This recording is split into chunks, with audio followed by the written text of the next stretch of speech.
Hello everyone and welcome to today's class training session. My name is Samuel Martin. I will be your presenter for today's session. I'm just using up a few more seconds here, pointing to my slide here, just in case anyone is having any trouble with their audio, having any trouble hearing me, anything like that. Okay. Before we begin, in the spirit of reconciliation, CLCs Australia acknowledges the traditional custodians of country throughout Australia and its collection of surrounding islands and their connections to land, sea and community. We pay our respect to their elders past and present and extend that respect to all Aboriginal and Torres Strait Islander peoples today. I'd like to note that these lands and waters were never ceded and that sovereignty has never been extinguished. I myself have a connection to the lands of the Awabakal people. And just like last week, I'd like to make a quick mention of another good news story. This one being the iconic Australian train, the GAN, and the artwork it now wears, courtesy of Central Australian Indigenous artist Chantal Muladad. If you'd like to read about that story, you could just search for GAN Art Chantal. Okay. With us today is our facilitator, Alex Ariti. Hello, Alex. Hey, Sam, how you doing? I'm very well, thanks. How are you? Very well, thank you. We've had a hello from the audience and hello back. So I'd just pass that on for you. Just a little bit of housekeeping before we get started. This software doesn't allow you to unmute, but you can ask us to unmute you for you. So to do that, you can press the raise hand button and we can take off the mute restriction, or you can send us a question through the questions tab. Submit all your questions in the questions section of your control panel, and I'll be the one responding to those and passing on and interrupting Sam. Also, this session's being recorded and it'll be up on our website in about a week's time. Thank you very much, Alex. Okay, today we are doing class training. We're having a bit of a closer look at clients, services, and actions. This is something we go through during the general user and new user training session that we do. That one's about 2 hours long, and we kind of gloss over some of this kind of stuff pretty quickly in that session. So we're kind of expanding on some of that kind of knowledge that people may already have. We're going a little bit deeper into some of these things. So a quick overview of this session. We'll be talking about clients and non-clients. We'll talk about services. So if anyone doesn't know what that acronym there stands for, it's not a dirty word. That stands for create, read, update, and delete. That's essentially Database Fundamentals 101. That's probably lesson 1. We're also going into copying and how to copy a service. And for anyone with sharp eyes with us today, you may have noticed that copying is a form of creating, but we'll come back to all of that. Today we will talk about actions, a little bit about custom fields. I'm not sure how much time we will get for that. I believe we have about an hour scheduled for us today. I mostly want to talk about actions today. So that's what we will be talking about, and we'll be starting with clients. So we have a couple of different types of clients in class, full clients and non-clients. So the difference is pretty simple. Let me flick over to class and I will show you. Okay, so here's class. So as soon as you log in, you're automatically in this section of the navigation class, and then up here we've got search clients and then non-clients. So the difference between a client and a non-client is that a non-client has only ever had services that are information, referral, or triage services.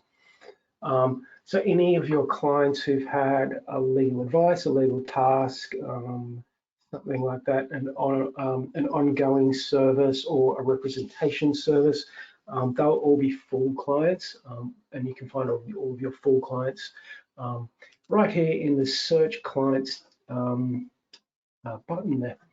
So this brings us to our little search and filter piece of functionality we have here. So going back to those database fundamentals, creating, reading, updating, and deleting, we kind of went through creating clients and services last week. So I don't really want to repeat that. If we have anyone with us today who wasn't with us last week, and you want to see all of that that we went through last week, let us know, and we can send you the link to the video of last week's training session. So creating, we've kind of gone through. We might just skip straight through to the read functionality, and this is essentially how to find your clients.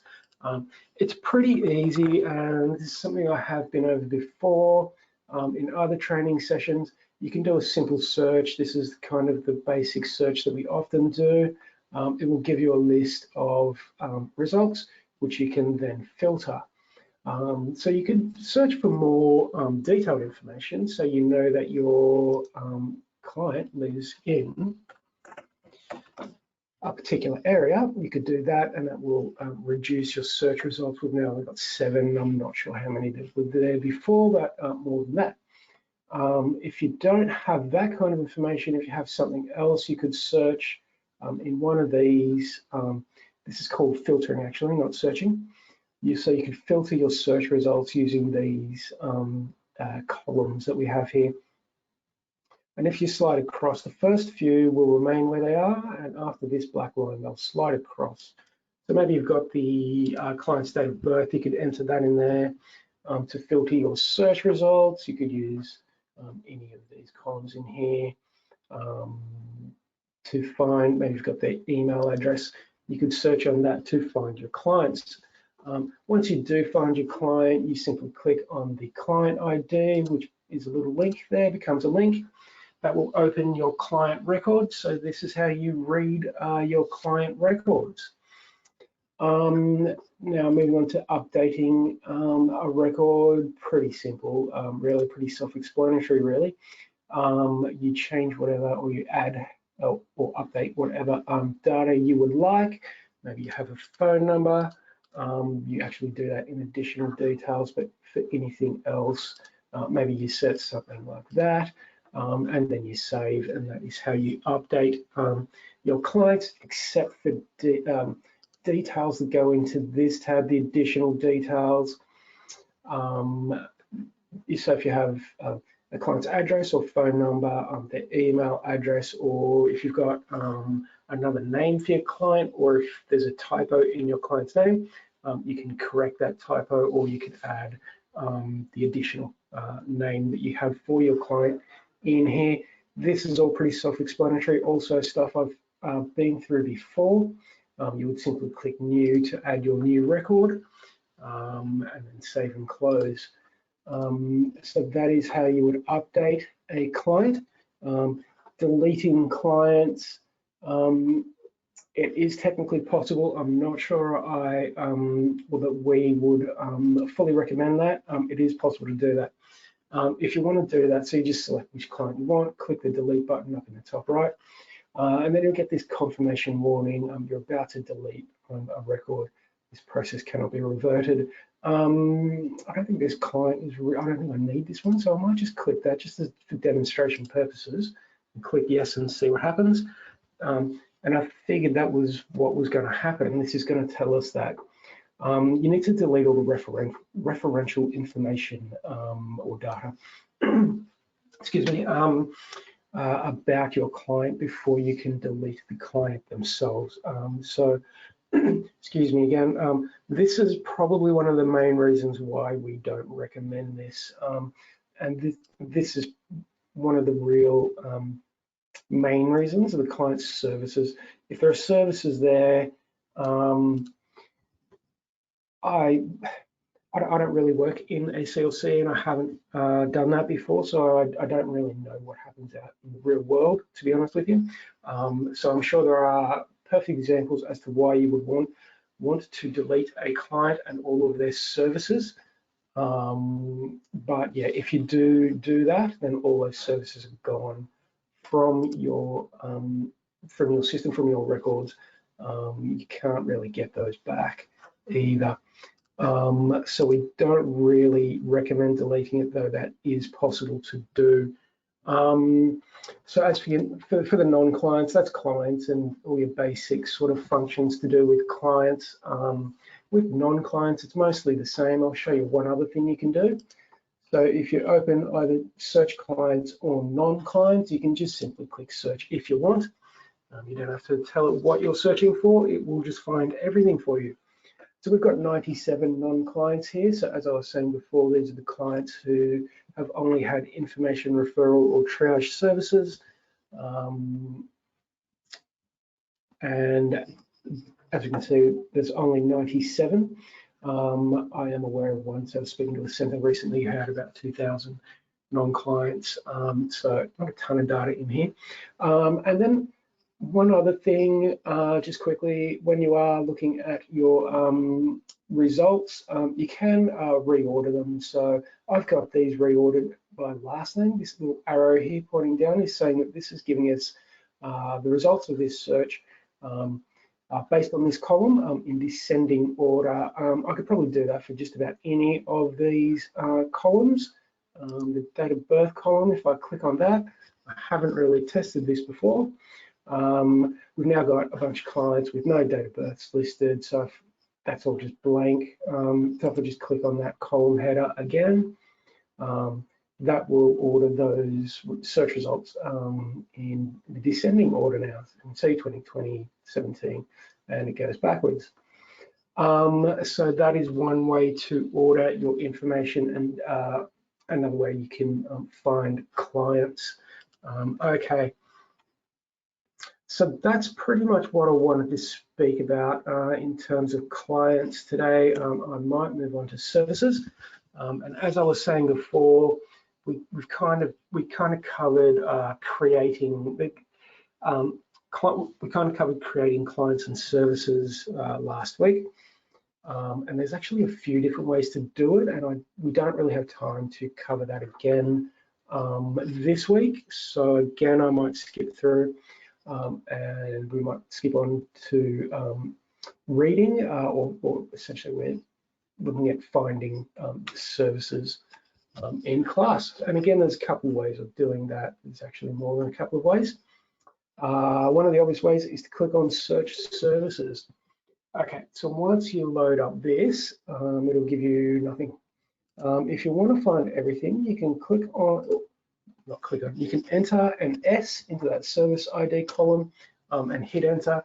That should work for you. It may not. Your services might not start with S. These are all service IDs. They should be auto-generated, so they should start with S, but they may not. So this may not work for you anyway. If it doesn't and you need a better way to find services, let us know and we'll help you figure out how to do that. And I'll be coming back to how to get help from the help desk a bit later. So once we've done this, again, you can use any of these columns to search for any of the services you wanted. I might skip on just really quickly because I'm going to be coming back to that. Or should I just do it now? No, I will come back to it. I'll come back to it. Okay.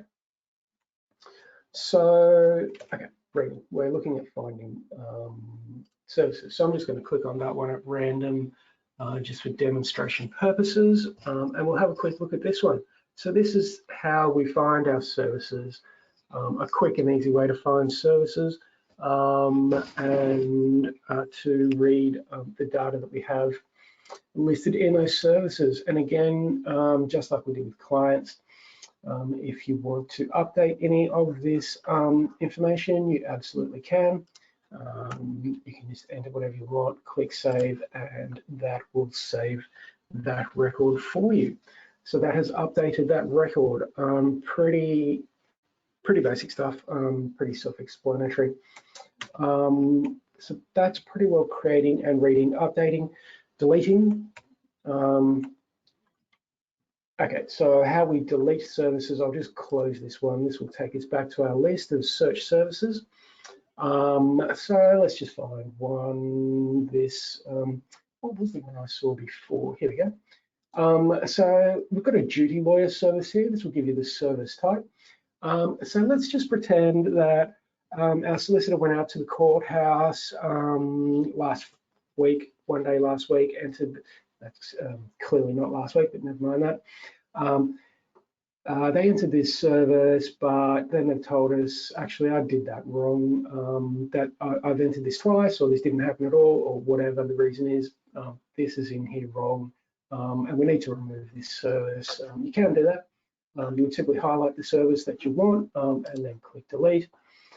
You'll get a warning saying or asking you, are you sure you want to do this? I'll click on that as well, and we'll see what happens. I haven't tested this because it's kind of hard to test something if you're deleting it. So that deleted it, but there may be referential data attached to that service as well that you need to delete before you can remove the service. But if you want to remove services, you can do that. So we'll move on to copying services. Okay, so if you want to copy a service, you can do that. Let me set it up because this will take me a little while to get this set up. Do I have a client open already? I do. All right, so here's a client record. There's the client tab, additional details, the services tab. So if we want to copy a service, we can do that. So as you can see here, this client has a couple of different services, both of them legal advices. This one was from 2019. Let's just pretend, just for the sake of this demonstration, that this one was a legal advice that we gave to this client last week.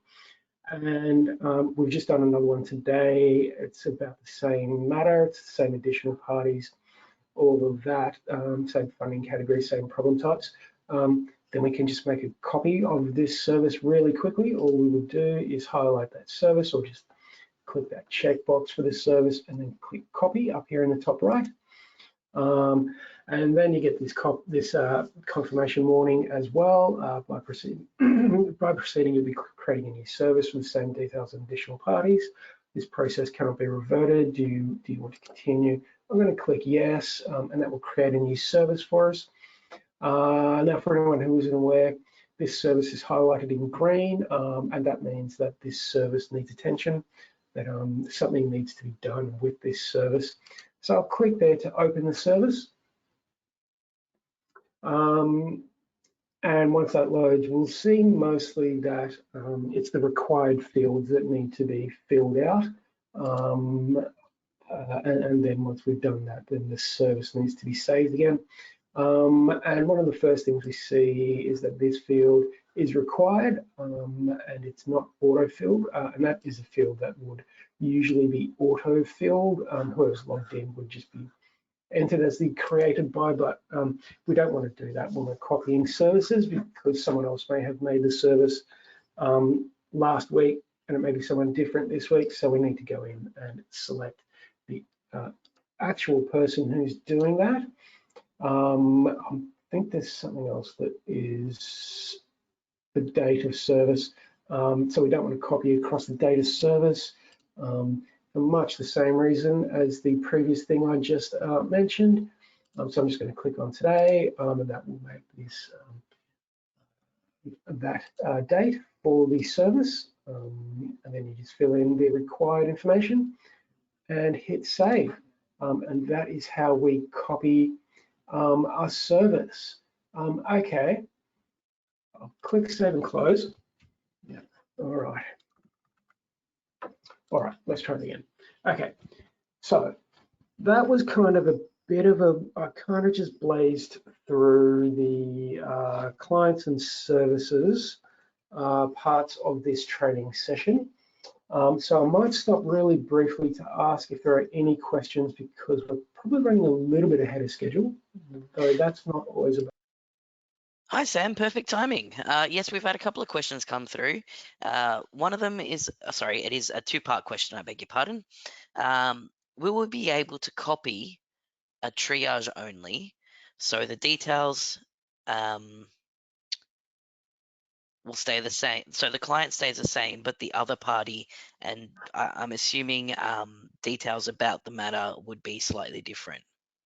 Okay, that's a great question. Thank you to whoever asked that. to be honest with you, don't know the answer to it. I'm just trying to have a quick look around right now. Let me pop back to search services, and then I'm going to pop into here, triage.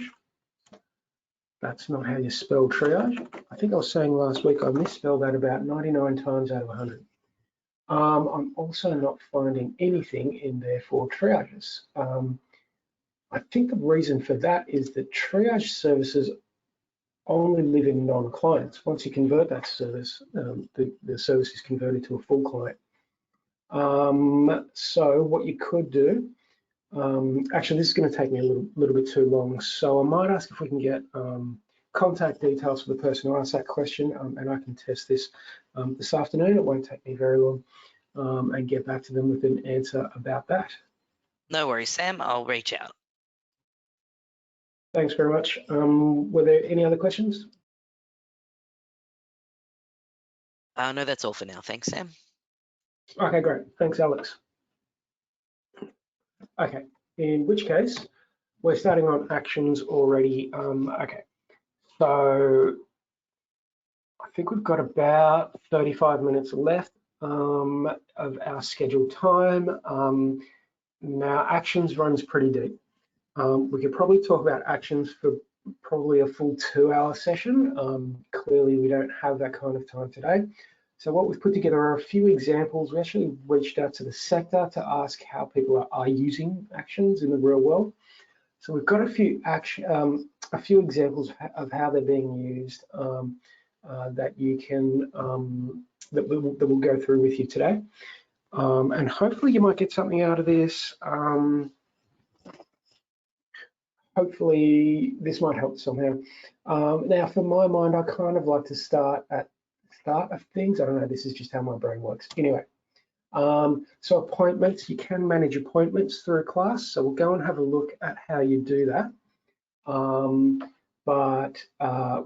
give you a brief rundown of it first, because it is a bit of a complex system. It's not the most straightforward system I have ever seen. So we create an action. You do have to assign it to someone. You have to add a due date. And then we'll have a look at finding a list of appointments for a particular solicitor or something like that. And then you can add all of these appointments to another calendar. Class doesn't have a calendar within it, but you can send a file that you can use to add all of these appointments to your calendar. All right, so let's go and have a look at how we create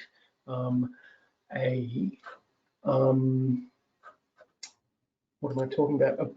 An appointment in class. Okay. Now what I might do is have a quick look for, I've kind of been testing this all week. That's not going to work. That's not going to work. It kind of was close. All right. I'm just having a look for my favorite client. My favorite demonstration client. Don't worry about that. And we'll have a look at, okay, so we'll start with this client's services. Okay, so we've got a bunch of information and legal advice services for this client. For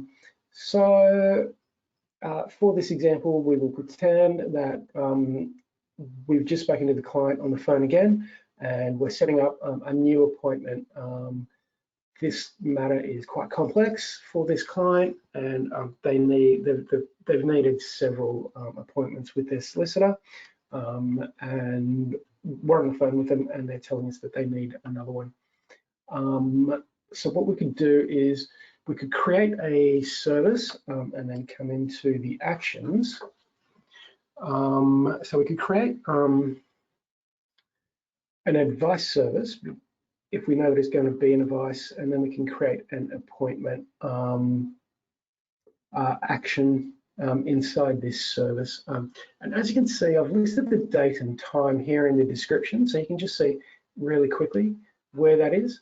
Let's go and see how we do this. So you click on new, and then we set up the action type. The type of action we're creating is an appointment.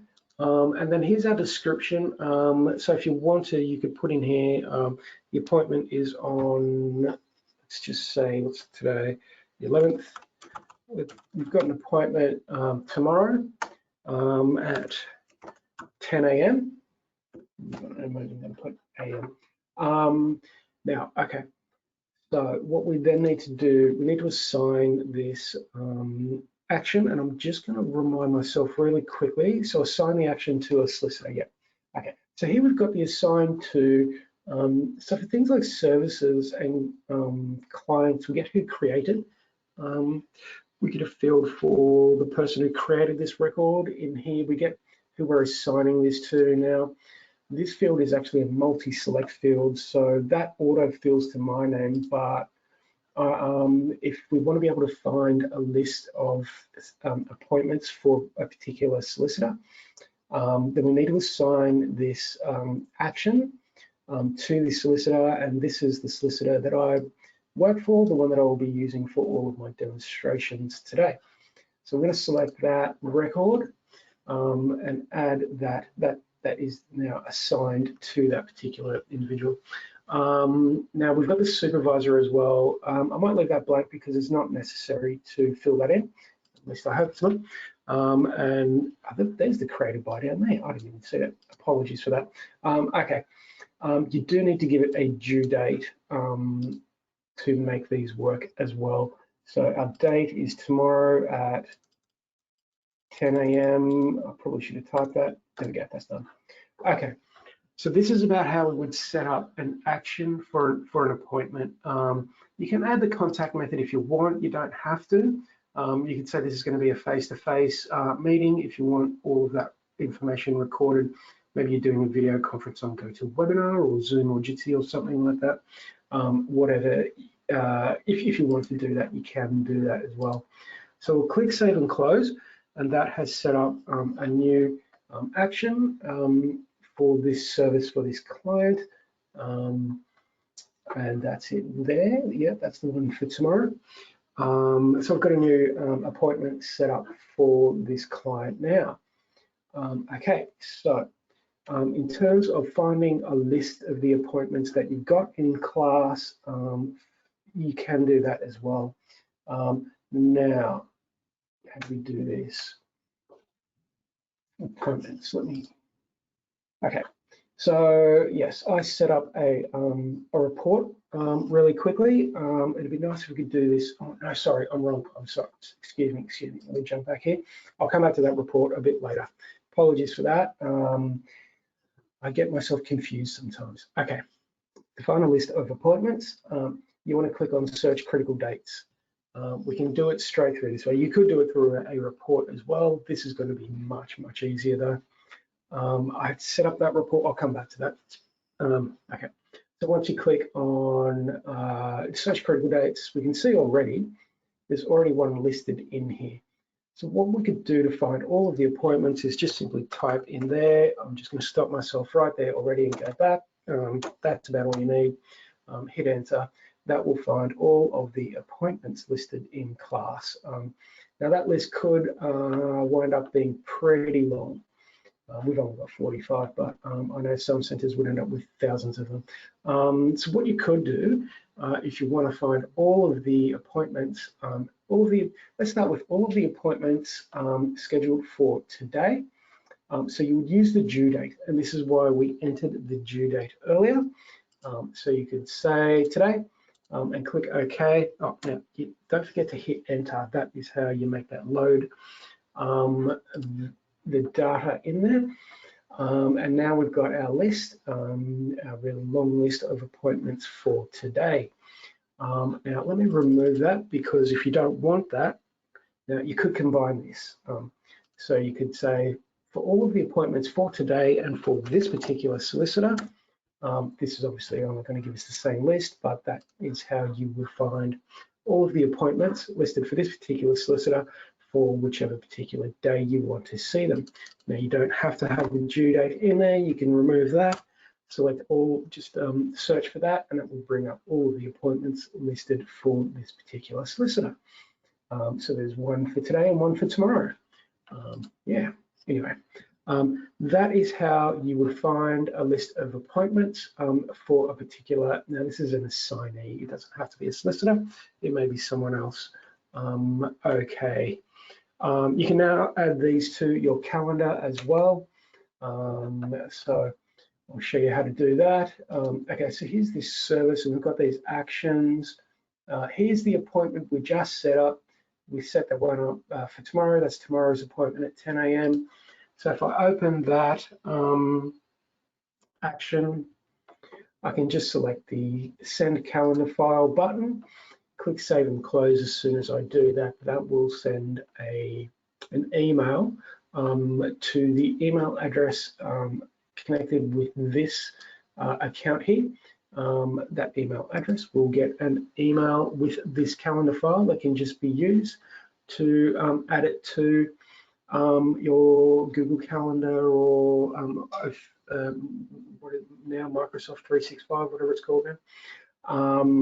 You can add them to that. And as I was saying before, this field is multi-select. So if you want one yourself, if you want this to go to you so you can add it to your calendar, you can select yourself and the solicitor. You need the solicitor's name in there if you want to get that list through search critical dates to find all of their appointments. Okay, I'm just going to close that. I won't bother saving it. So that's about how we would manage appointments in class. I might briefly pause to ask if there are any questions about that, because I'm guessing there may be, but I am only guessing. Hi, Sam. Yes, we've got a question come through. Can you create an appointment for a triage client? That's another good question. Let me check that for you. So we've got this is the list of triage services. We could just open that service. As far as I know, I've got a really sneaking suspicion we can just, as soon as we open that service, we can just jump straight into the Actions tab as soon as class allows us to do that. There we go. And we can just create a new action, set it as an appointment. So it looks as though the answer to that question is very much a yes. You can do that. Any other questions, Alex? That's all that's come through for now. If anything else comes along, I'll let you know. Thanks, Alex. Okay. Okay, that's about how you would manage appointments using class. Okay, so we'll move on to the next part of this. So the client has had their appointment with their solicitor, and the solicitor has delivered a legal advice service. So I do know that what a lot of centres do in class is they have someone write up the notes of the advice that was given to the client, and then what they do is they set a supervisor to review it. So the solicitor gives the advice. Someone then enters that into class, and then the solicitor goes in to read it and make sure that it's correct and advise if any corrections, additions, whatever need to be made. So we can set up this, and then we can find all the advices that this person needs to review in case they get too busy and some of them slip through the cracks. Okay, so as we can see in our list of actions for our demo client here, we've already got one in there, advice notes. So we've got the advice notes and then we've got the solicitor review. Let's go and see how we would set one up. So we click new to create a new advice. And again, we're just setting up the action type. So this will be action notes. Just give my brain a second. So right, once you've selected the action notes type of action, then you just enter this is the whatever you're entering in there. You just enter it in there. That's about. No, that's not all you need to do. Sorry. So you will need to assign this to the solicitor as well. So let me skip back to my slide to remind myself here. Yeah, I think you need to set the assignee to the solicitor. You could leave yourself in there if you wanted and have both. There's no problem with that. And so this is a supervisor, may need to check this off. So we'll set the supervisor as well, not to that person, to that one. And that is the person we want to review the what we've written up here. And that's about all you need to do, I think, I hope. If we're wrong, or if I'm wrong, I'll have to come back and correct myself, but I will hope that that's correct. Okay, so we've set up the action notes and we've listed the advice we gave the client. Now we need to set up a second action, and this one is to remind our solicitor that there is that this is being written up and that they need to review it. Okay, so these action types can actually be set up. So you could, depending on what kind of role you have set on your class account, you could set up brand new ones of these. If anyone wants to know how to do that, I don't really have time to go through it today, but ask us on the help desk and we'll show you how to do that. Because these ones here are actually custom ones. We've set these up. So what you could do is something like an open service review, and the principal solicitor might be the person reviewing all of the advice notes for all of the solicitors. And then you could set up something like the solicitor has reviewed this, if you wanted to do it that way. You could set an open service review, and then say, if you want to put a note in, I don't think this is really necessary, but you could if you want. Do something like that. And again, the assignees will be the same as the ones we had for the previous action. Same with the supervisor, add them there as well. That solicitor. And that's about it. Okay, I'm going to save and close that. So now we've just set up two new actions here. We've entered the notes of the advice that was given, and we've set this up to be reviewed by our solicitor, principal solicitor, or whoever is reviewing these advice notes. Let me skip back to my slide. Yeah, so now if you want to find a list of all of the advice notes that haven't been checked off, you could do that. And this is where I'm going to jump over to that report that I jumped over to too early before. Now, again, this is not a reports training session, but I just want to show you how you could find this list. This is going to be pretty quick.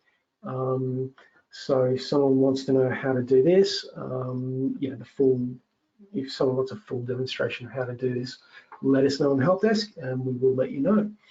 So just quickly, this is the DIY service actions report. That's a different report. It's not a different report. It's not the usual DIY report. 90% of the time, it's the DIY service client report that is used. This one is the DIY service actions. You can pretty well ignore most of this for now. So I've added three things in here. Who the action is assigned to, the service ID, and then the action type. Now, first thing to note is that with this action assigned to field is a multi-select field. So if we've got a multi-select field in here, then we need to use the additional fields. I'm only doing this because this is new. So I have to come in here, select the action assigned to field. Once we've done that, we can load data into that report. If we tried to do that without selecting that in the additional fields, this won't load any data, certainly not into that column. Okay, so now we've got some data loaded in there. We need to do some filtering. So we can just say I'm just going to deselect everyone and find my solicitor. I just want to find all of the advice notes that my solicitor needs to review. So it's just this one solicitor. I'm just going to select that, and we get a list of services and the actions for this particular individual. And then your list will probably be much longer than this. This isn't a great demonstration, but you should be able to get the drift. What we can do now is we can filter on this action type, and we can find just the, let me just cancel. There we go. An open service review is what I used. Open service review, just select that one, and that will give you a list of the services that have actions that still need to be reviewed. So you could then, whatever you like, you could screenshot this, you could export it and send that list to that person and just give them a friendly reminder. I know you're very busy, but you still need to review all of these actions, these advices that were given. So that is about how you would use actions to set up a system so that all of the advice notes can be reviewed. Why don't I stop and pause before I move on to ask if there are any questions about that. Hey Sam, we don't have any questions at the moment, but if anybody does or would like to come off mute to ask their question, please drop me a line in the questions box or raise your hand. Thanks very much. Thank you, Alex. Okay. So now we could, this is what some centers are doing. I've actually also forgotten to send out thanks to all of the people that helped us set up this training session today. I don't really work in the real world. I just work at the national peak. Anyway, I won't be too derogatory because I actually quite like working for Salesforce Australia. Anyway, a lot of people helped us set this up, so big thanks to all of them. So yeah, some centers are entering every interaction they have with a client. This one won't take us too long. Where am I? So these are the actions we have for this one particular service. And as you can see, there's one in here. It's a communication. It says on the phone, we spoke with the client about blah, blah, blah. So if you do want to record all of the interactions you have with your client, I was thinking about a demonstration for this, our appointments. Let's just pretend that our client called up and said, I need to speak to the solicitor again. So we arranged an appointment, and then the client called up again half an hour later and says, actually, that date doesn't work for me. I need to reschedule. We say, no problem, we can do that. And we change this, open this, change the appointment, change all of that. And then what you could do is click new to create a new action. And you could just simply say, we had a communication with this client via the telephone, and then in your notes, you could, in the description, you can add the notes, spoke to the client, phone call about whatever it was. You don't really need to enter anything else for this. You're simply recording an interaction you had with your client. And then you just hit save and close. Those are all recorded, and the reason we do this is that if someone comes back to us and says, what happened there, how did this happen, why did this happen, etc., etc., we can just come in and we've got it recorded, and we can answer that question really quickly and easily, which is always nice. You could do that. That's pretty simple. We're more than willing to help centers set up systems like these if they would like assistance with it. Okay, results of court attendance. This is another one centers are doing, and as you can see, we've got one of those in there as well. Now, as I was saying before, you can set up custom action types. So you're not limited to the list of action types that you see in here. It almost certainly will be different to this list because we do have some test ones, some custom ones that we've set up. What was I talking about? Yeah, and the reason I'm bringing that up is because there's probably not one in here that really works perfectly well for the result of a court attendance.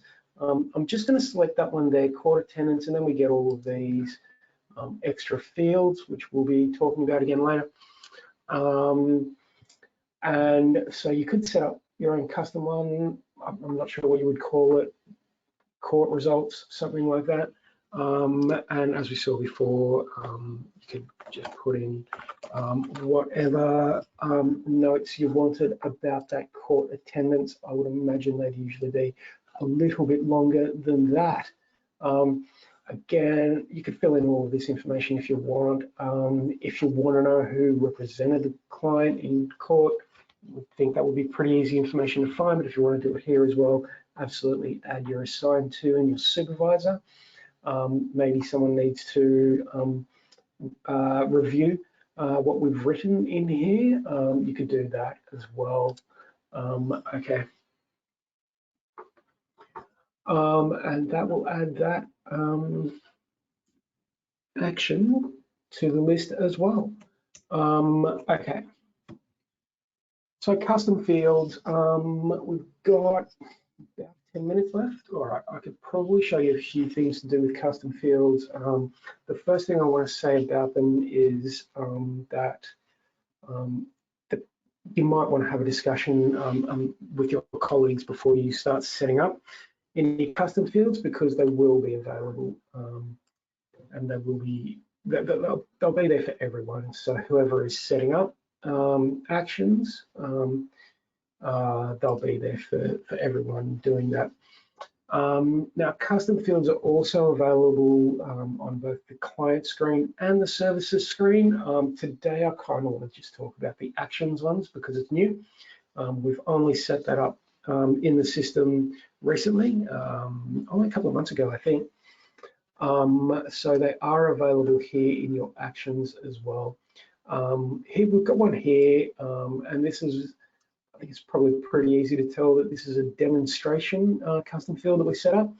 Does this work? The answer to that field is yes, it does.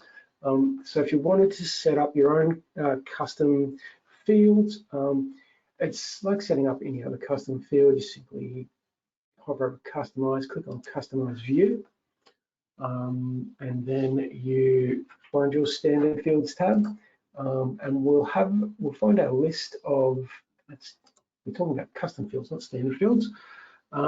It's that time of the afternoon. Anyway, so we can see our list of custom fields that we've added to actions.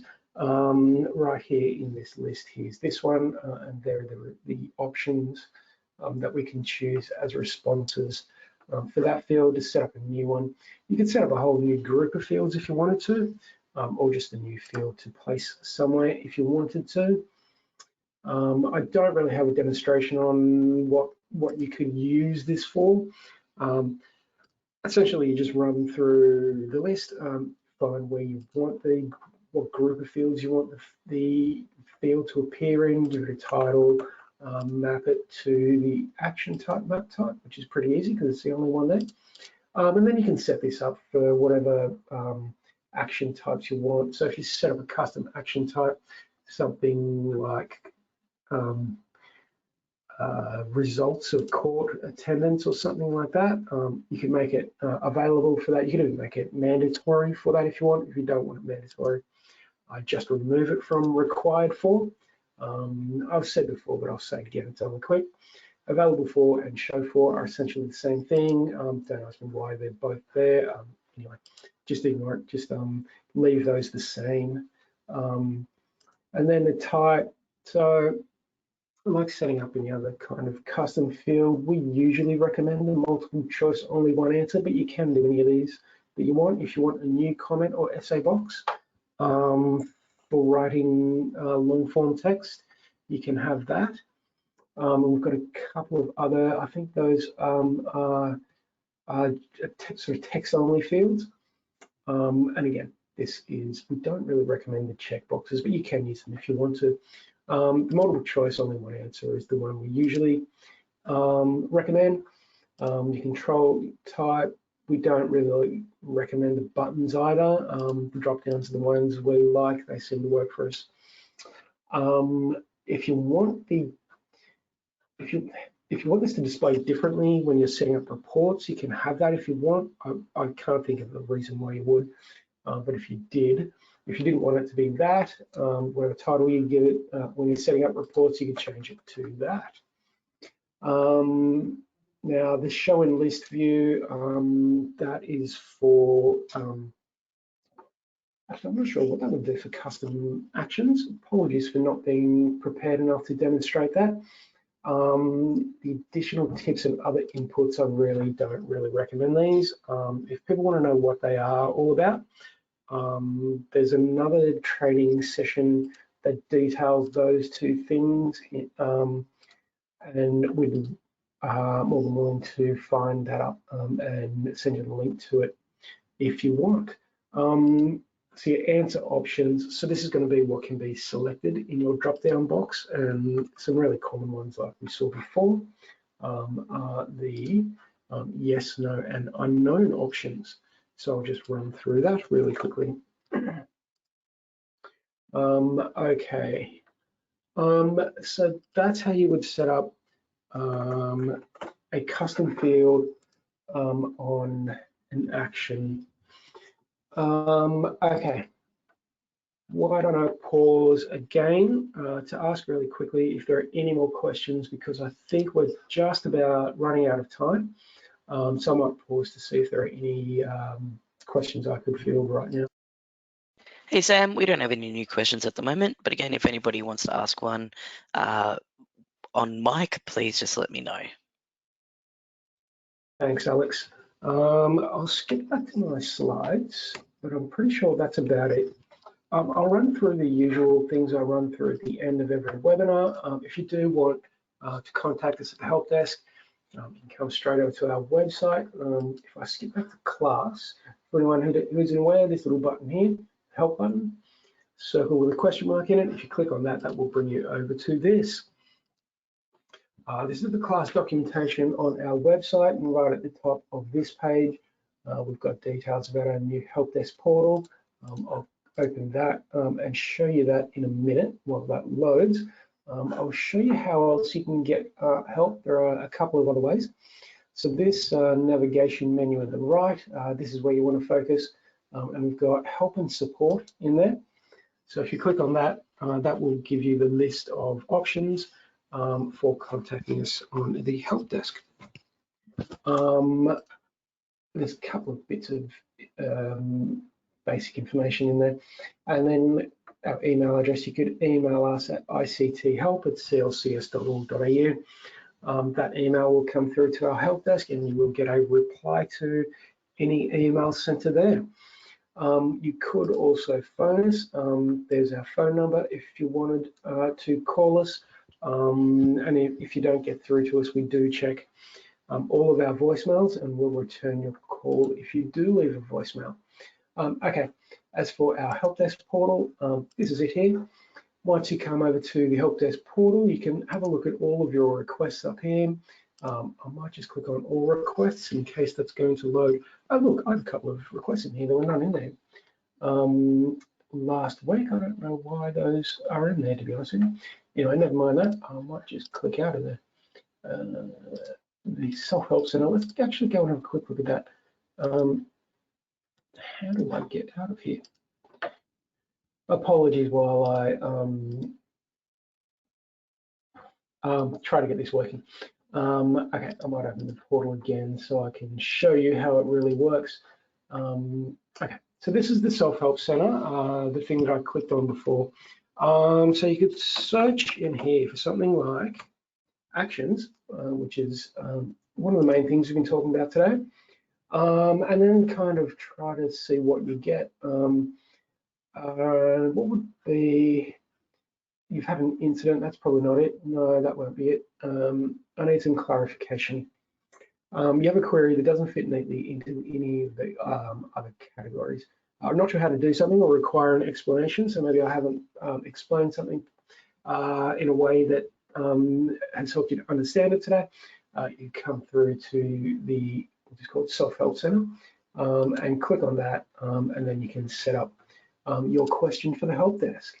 and whatever your question is, just try to be pretty precise with your summary. I don't understand actions or something like that. And then in the description, you could go into a bit more detail. This is exactly what I don't understand about.